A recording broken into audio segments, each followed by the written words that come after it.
Дали знаете дека Александар се родил од бракот на македонскиот император Филип II и епирската принцеза Олимпија на почетокот на месецот Хекатомбајон, кој македонците го нарекувале Лоос, и тоа во 6-тиот ден кога во Ефес е запален и храмот на Артемида. Плутарх наведува дека неговото раѓање им било предскажано на Филип и Олимпија.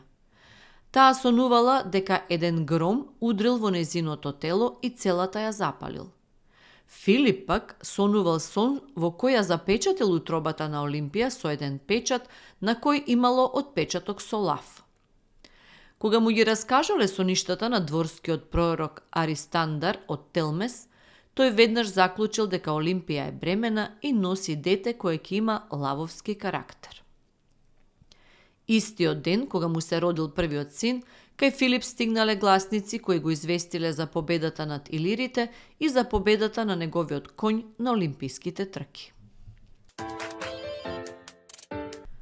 Дали знаете дека Локов е ледничко езеро и е едно од 5 езера на планината Дешат?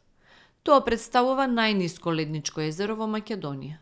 Се наоѓа на 1565 метри надморска висина во близина на селото Требиште. Сместено е во густа букова листопадна шума, а до езерото водат 2 патеки. Името Локов потекнува од истоименото растение кое расте во изобилство во околината на езерото, а исто така со помала веројатност може да се претпостави дека тоа потекнува и од зборот локва. Од времето на делувиумот до денес, како последица на делувањето на надворешните физичко-географски чинители, езерото претрпело промени.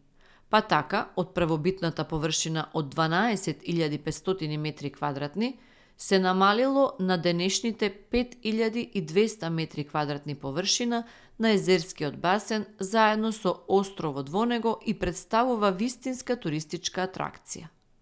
Во ова езеро обстануваат неколку интересни форми на живот, од кои најпознат е тритонот, водоземец кој наликува на риба и жаба.